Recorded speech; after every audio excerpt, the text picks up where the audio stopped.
তোমরা পুরো ভিডিওটি দেখো, তোমাদের মনে যাবতীয় প্রশ্ন তোমরা দূর করে নিতে পারবে এই ভিডিওটি একবার পুরোপুরি দেখে নিলে।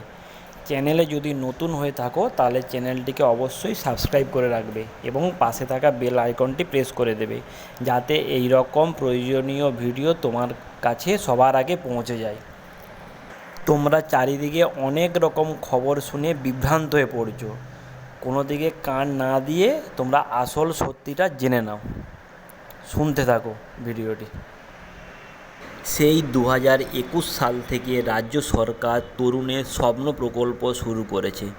প্রত্যেক বছরই দ্বাদশ শ্রেণীর পড়ুয়াদের এককালীন 10,000 টাকা করে দেওয়া হয় ট্যাব বা স্মার্টফোন কেনার জন্য। কিছুদিন আগেও জানা গিয়েছিল যে এবার দ্বাদশ শ্রেণীর পাশাপাশি একাদশ শ্রেণীর পড়ুয়াদেরও ব্যাঙ্কে অ্যাকাউন্টে টাকা পাঠানো শুরু করবে স্মার্ট ডিভাইস কেনার জন্য বা স্মার্টফোন কেনার জন্য।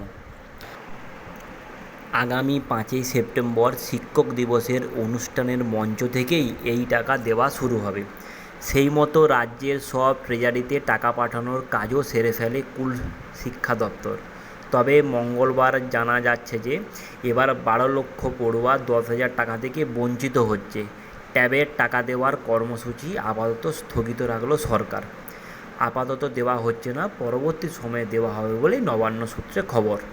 প্রশাসনিক কারণে এই সিদ্ধান্ত বলে জানা গিয়েছে, এর বেশি কিছু জানা যায়নি।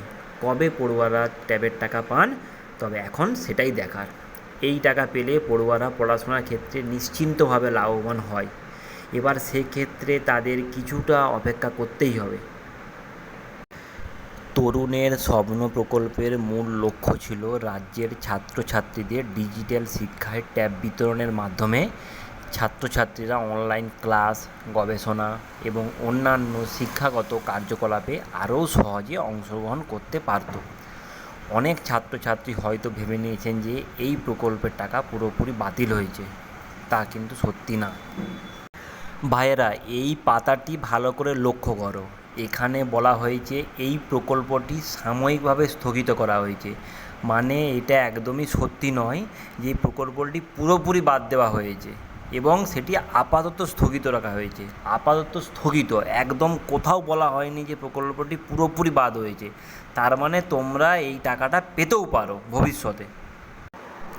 যদিও এই বিষয়ে শিক্ষা দপ্তরের তরফ থেকে এখনও কিছু জানানো হয়নি যে ঠিক কবে টাকা দেওয়া হবে, তবে আশা করা যাচ্ছে পুজোর আগেই ছাত্রছাত্রীরা এই টাকা পেয়ে যেতে পারে।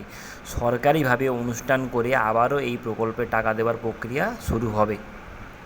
পরবর্তী সকল আপডেট আমরা ছাত্রছাত্রীর কাছে সবার আগে পৌঁছে দেব। আমাদের সাথে তোমরা যুক্ত থেকো। টাটা।